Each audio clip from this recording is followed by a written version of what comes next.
رب العالمين صلى الله وسلم على محمد وآله وصحبه وسلم. السلام عليكم ورحمة الله وبركاته. My dear respected brothers and sisters, I welcome all of you, those who are with us in the Palm Beach community and those who are outside our state and those who are following us from other countries, from the people of the Sunnah. I welcome all of you to this new lesson. We are still studying the chapter of Al-Hajj, and the last class we had is about how to assume Al-Ihram. And inshallah ta'ala, in this class we're going to cover acts prohibited during Ihram. So what are the things that it is not permissible for you to do while you are in the state of Ihram? And you must know that before Ihram, those things, they were permissible for you.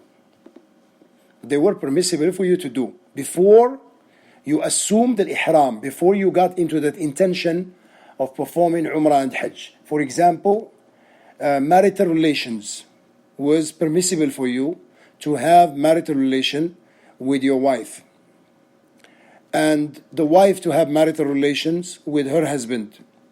So these are permissible before assuming al-ihram. But once you make that intention, then marital relationship will be impermissible while you are in that state of ihram. And the Shaykh is going to go into detail about these prohibited things. The Shaykh, he said, Salih bin Fawzan al-Fawzan, Hafidahullah, in his book, Summary of Islamic Jurisprudence, he said, there are specific forbidden acts that a pilgrim should avoid while being in a state of ihram, a state of ritual consecration during Hajj or Umrah. These prohibited acts are 9. So the Shaykh is going to mention 9 of them. He said, it is prohibited during ihram to cut, shave, pluck out, remove any kind of hair from one's body without a legal excuse. For Allah exalted be He says, and do not shave your head until the sacrificial animal has reached its place of slaughter. As shown in the verse, Allah prohibits pilgrims to shave their heads while being in a state of ihram. And this in turn applies to all kinds of hair in the body.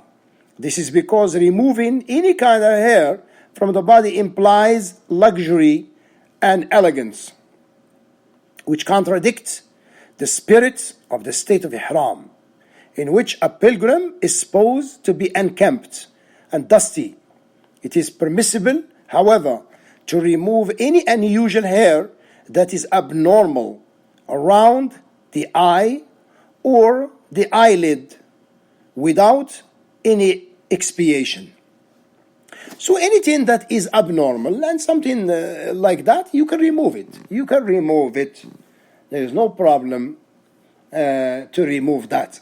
This is because it is not normal place for hair to grow, and by removing it, one spares oneself harm or pain. طيب? So this is clear. So the first one is plucking, removing the hair, shaving or the like. Second, a muhrim is prohibited to clip one's fingernails or 2 nails without any legal excuse. Yet, if a nail is broken and one has to clip it or to remove it with part of the skin, it is permissible for one to do so without any expiation for that. This is because it is removed as a consequence of being broken. As for the skin, it is related to the nail, and thus the same ruling is applicable. In addition, it is permissible to remove the hair of the head if it causes any harm, such as lice or headaches. For Allah exalted be He, says, and whoever amongst you is ill or has an ailment of the head, making shaving necessary, must offer a ransom of fasting 3 days, or charity, or sacrifice. طيب. Also, Ka'b ibn Ujra reported, there was an ailment in my head, and I was carried to the Prophet ﷺ while lice were scattering over my face. Upon that, the Prophet ﷺ said to me, I have never imagined that your ailment has reached such an extent as I see. Can you afford a sheep? I replied, no. Thereupon, the following verse was revealed. And whoever amongst you is ill or has an ailment of the head, making shaving necessary, must offer a ransom of fasting 3 days, or charity, or sacrifice. This is Surah Al-Baqarah. Then the Prophet ﷺ said to me, fast for 3 days, or feed 6 needy people, or slaughter a sheep in expiation for shaving the hair of the head despite ihram. The permissibility here is because the ailment is caused by lice, not by the hair itself. So it's something outside. طيب. Moreover, it is permissible for the muhrim to wash his hair with sidr, the extract of low tree leaves, and the like. For it is narrated in the 2 Sahih that the Prophet ﷺ once washed his head while being in a state of ihram, moving his hand forward and backward through his head. Shaykh al-Islam Ibn Taymiyyah rahimahullah, Taqiyuddin Ibn Taymiyyah, may Allah have mercy upon him, he said scholars unanimously agree that it is permissible for a muhrim to take a bath to purify from al-janaba, a major ritual impurity, in case of having a wet dream during ihram, or for any other reason. The third, a male muhrim, not a female. Male muhrim is prohibited to cover his head. As the Prophet ﷺ prohibited wearing a turban hood, or anything of the kind while being in a state of ihram. In this regard, the great Muslim scholar Ibn al-Qayyim, may Allah have mercy upon him, said, there is consensus that everything that touches the head with the purpose of covering it, such as a turban, a cap, a hat, or anything else, is prohibited during ihram. So in other words, if you had an umbrella, right? An umbrella to protect you from the sun, the heat of the sun, then there is no problem, inshallah ta'ala. This is applicable to all sorts of head covers, be it something usual, such as turban, or unusual, such as paper, mud, henna, or headband. A muhrim can seek the shelter of a tent, a tree, a house, for it was narrated that a tent was pitched for the Prophet ﷺ to take shelter therein while being in a state of ihram. On the other hand, it is permissible for a muhrim to use an umbrella for shading only when necessary. Likewise, it is permissible for a muhrim to ride a car with a roof or carry his luggage above his head, provided not for the purpose of covering the head. Number 4, it is also prohibited for a male muhrim to wear sewn clothes to cover all or parts of the body, such as a shirt, a turban, or a pair of trousers. Similarly, it is prohibited for a male muhrim to wear anything made exactly to fit a certain part of the body, such as shoes, gloves, or socks. It is narrated in the two Sahih that when the Prophet ﷺ was asked what a muhrim should wear, he ﷺ replied, a muhrim should not wear a shirt or a turban or a hooded cloak or a pair of trousers or a cloth touched with wars, a yellow, good-smelled plant used for dyeing, or with saffron, nor should he wear khufs, leather socks, or shoes. Shaykh al-Islam Ibn Taymiyyah rahimahullah ta'ala said, the Prophet sallallahu alayhi wasallam prohibited muhrim to wear shirts, hooded cloaks, trousers, khufs, or turbans. He sallallahu alayhi wasallam also forbade them to cover the head of a male muhrim in case he died, and ordered the man who assumed ihram while wearing a jubba to take it off. So wearing anything similar to a jubba on the pretext that it is not a jubba is regarded as a dishonest interpretation of what the Prophet ﷺ forbade. A muhrim is also prohibited to wear something similar to a shirt, be it with or without sleeves, or new or torn. The same prohibition applies to wearing jubba or a cloak in whose sleeves one passes one's hands.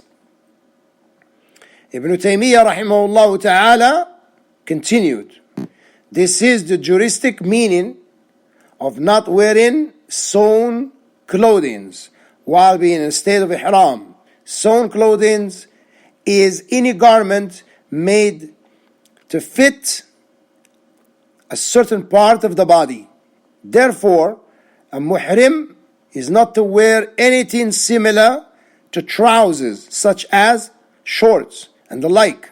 However, if a muhrim does not find a suitable pair of slippers, he may wear khufs, leather socks, or shoes. And if he does not find a suitable loin cloth, he may wear a pair of trousers until he finds a suitable one. Once the muhrim finds a proper loin cloth, he must take off the trousers and wear it, as the Prophet ﷺ gave permission for male muhrim over Mount Arafah to wear trousers if they don't find a loin cloth. As for the female muhrim, she may wear whatever clothes she likes while being in a state of ihram, for she must be covered well. Still, she is not allowed to wear al-burqu', i.e. a veil covering face and has 2 holes for the eyes to permit vision. So a female muhrim is not to wear al-burqu', but she is to cover her face with other things such as khimar, a shawl-like cloth covering the head and shoulders, and a gown. Moreover, a female muhrim should not wear gloves to cover her hands, for the Prophet ﷺ said in the hadith related by Al-Bukhari and other compilers of hadith, a female muhrim must not wear a niqab, a face covering veil, nor must she wear gloves. In this connection, Al-Imam Ibn al-Qayyim rahimahullah ta'ala said, the Prophet sallallahu alaihi wasallam prohibition for female pilgrims of covering their faces or wearing gloves indicates that a woman's face is treated as a man's body, not head. A male muhrim is not to cover his body with sewn clothes made specifically for certain parts of the body. Similarly, a female muhrim is not to cover her face with a specific face cover such as niqab, a face covering veil, or al-burqu'. However, she should cover her face with a veil which shows only her face, and a gown according to the more valid of the two juristic opinions in this regard. The gloves are specifically made for the hands to protect them from cold. A female muhrim is primarily obliged to hide her face from the eyes of the men, and this is not through wearing a burqa. To illustrate, Aisha, may Allah be pleased with her, narrated, men would pass by us when we accompanied Allah's Messenger sallallahu alaihi wasallam while we were in a state of ihram, a state of ritual consecration during Hajj or Umrah.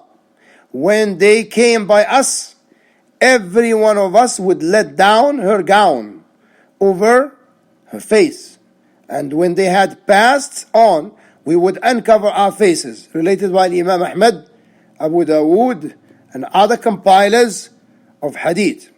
There is no harm if the face cover of a female pilgrim touches her face, as she is just forbidden from wearing a burqa' or a niqab, not from covering her face with something else.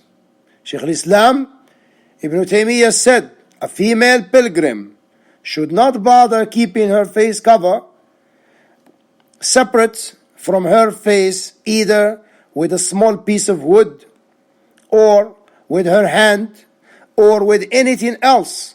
The Prophet ﷺ made the hand and the face of a woman equal in this case, i.e., they are permitted to be uncovered, and both of them should be regarded as the male pilgrim's body, not his head.